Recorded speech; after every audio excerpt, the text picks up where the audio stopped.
cancelliamo l'avviso selezionato, diamo conferma al nostro alert e come vedete siamo ritornati nella pagina elenco avvisi ed è stato cancellato correttamente l'avviso selezionato. Se vuoi creare il tuo CMS e programmarlo in base alle tue esigenze, sei nel posto giusto. Salve a tutti ragazzi e bentornati sul mio canale, io sono Odla. La scorsa videoguida ci siamo lasciati con la posticipazione dei nostri avvisi e l'archiviazione per quanto riguarda la bacheca personale. Oggi, come promesso nella scorsa videoguida, andiamo a ultimare anche la tabella dei nostri avvisi e anche qua andremo a inserire il pulsante per posticipare, archiviare e per finire inseriremo anche il pulsante per cancellare l'avviso. Quindi per prima cosa ci spostiamo in backend, amministra pulsanti, sezione account personale e definiamo un pulsante per posticipare il nostro avviso. Lo chiameremo posticipa avviso. Descrizione: permette di posticipare l'avviso personale selezionato. Azione pulsante elenco avvisi personali. Funzione da richiamare: posticipa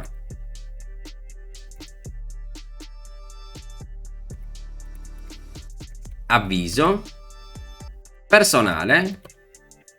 Creiamo il file con la funzione per l'inserimento dei dati, tipologia pulsante con immagine, pagina per il redirect, torniamo a elenco avvisi personali, percorso immagine icone, orologio.png, posizione 2 e messaggio conferma non ne inseriamo in questo caso e associamo i permessi per l'utente.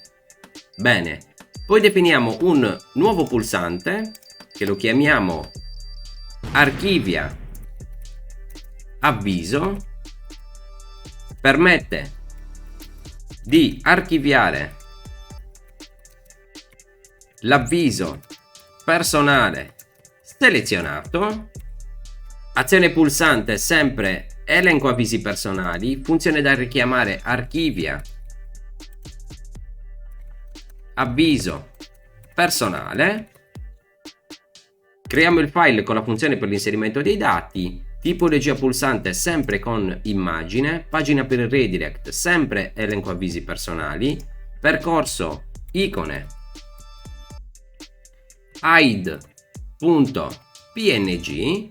posizione 3 e messaggio conferma: sei sicuro di voler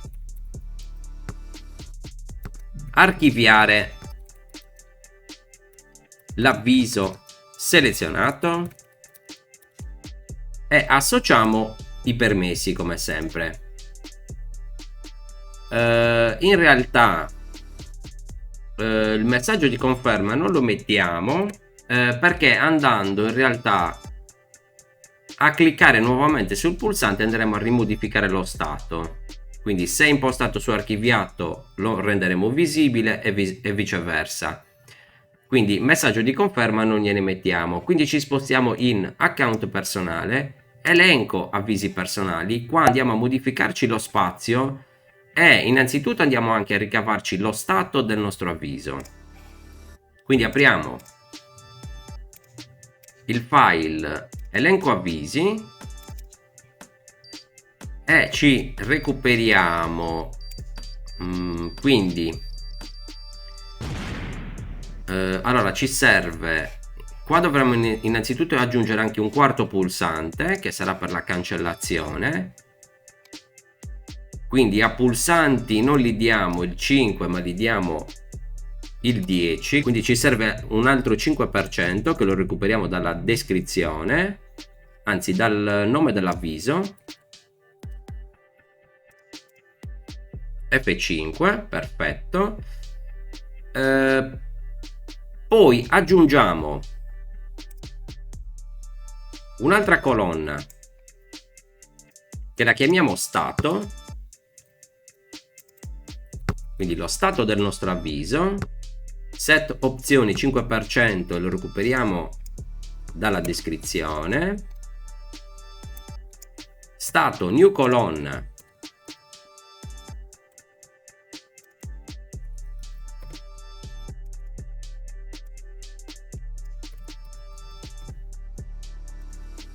archiviato. Bene. Poi valori di default, quindi stato 0 no 1 sì, è stato set default array, quindi array stato.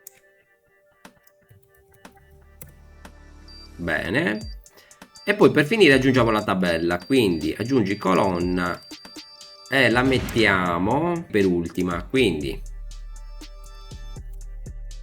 aggiungi colonna stato, quindi salviamo, F5, perfetto. E come vedete lo stato è impostato su archiviato, perché nella precedente video guida siamo andati ad archiviare proprio questo avviso. Ora apriamo il file per posticipare il nostro avviso,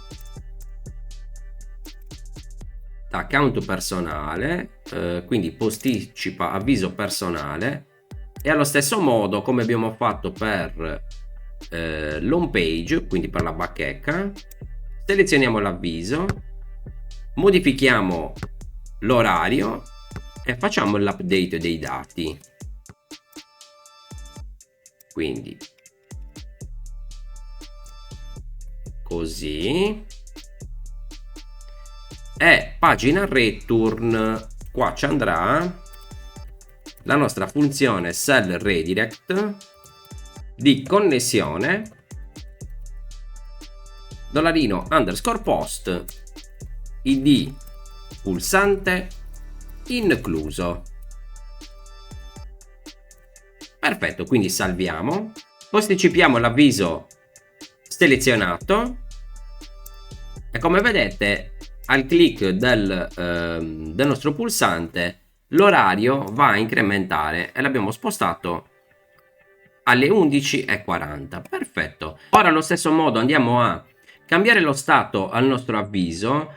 Qua in realtà il pulsante l'abbiamo chiamato archivia e sarebbe più opportuno invece chiamarlo cambia stato, qualcosa del genere, perché in realtà alla seconda pressione, quindi se è archiviato lo renderemo visibile e viceversa. Quindi account personale, e modifichiamo questo pulsante, lo chiamiamo magari cambia anzi stato avviso,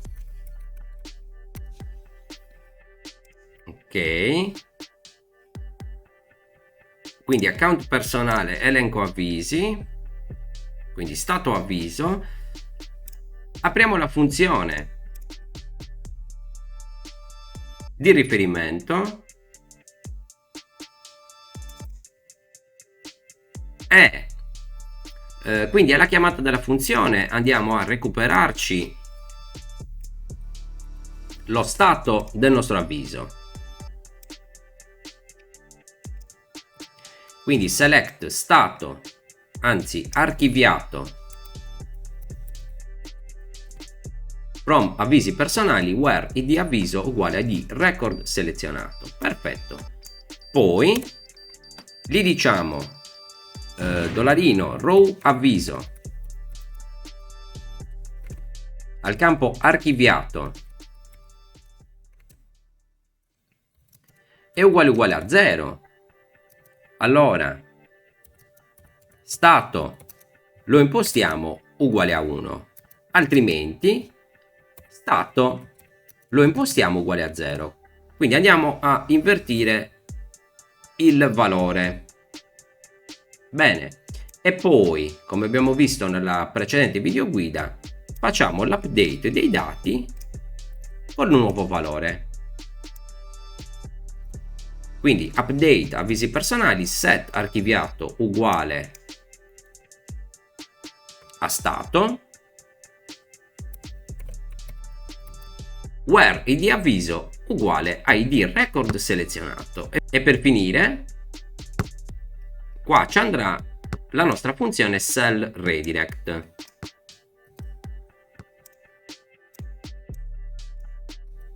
Perfetto, quindi salviamo, premiamo F5, cambiamo lo stato al nostro avviso, come vedete lo stato è passato su no, riclicchiamo sullo stato e ovviamente sul cambio stato e ovviamente lo stato passa a sì. Ora lo impostiamo a no e come vedete il promemoria è nuovamente visibile anche nell'home page. Perfetto, e per finire inseriamo anche il pulsante per la cancellazione, quindi backend, amministra pulsanti, account personale, definiamo un nuovo pulsante che lo chiamiamo cancella avviso.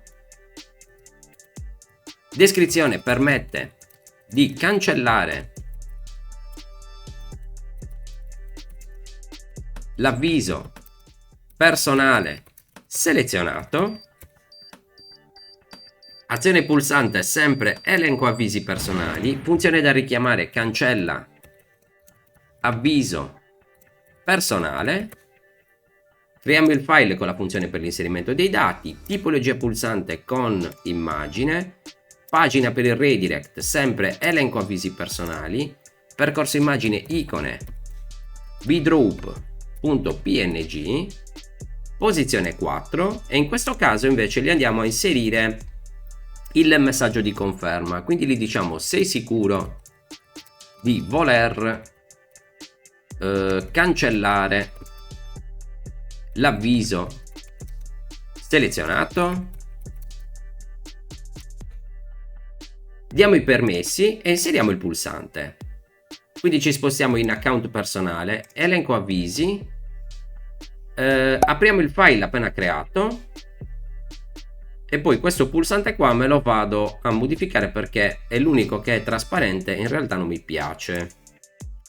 Quindi apriamo la funzione, quindi la funzione cancella avviso personale e alla chiamata della funzione recupero dati e controlli non ne dobbiamo fare. Definiamo la query e quindi gli diremo delete from avvisi personali where id avviso sarà uguale e qua ovviamente ci va $_post id record selezionato. Perfetto, e se la cancellazione ovviamente va a buon fine, qua ci va la nostra cell redirect di connessione id pulsante incluso. Perfetto, quindi salviamo, definiamo un nuovo avviso che lo chiamiamo test, descrizione test, giorno lo impostiamo sabato 25 novembre, orario alle 17, tipologia di avviso singolo, non specifichiamo l'inoltro dei dati, ci spostiamo in elenco avvisi, perfetto, come vedete è stato inserito correttamente il nostro avviso, cancelliamo l'avviso selezionato, diamo conferma al nostro alert e come vedete siamo ritornati nella pagina elenco avvisi ed è stato cancellato correttamente l'avviso selezionato. Bene ragazzi, anche per oggi è tutto. Se vi è piaciuto il mio video lasciate un mi piace, se non siete iscritti al canale iscrivetevi. Nella prossima video guida vediamo come creare un file batch in Windows che ci permetterà di eseguire uno script in PHP in automatico.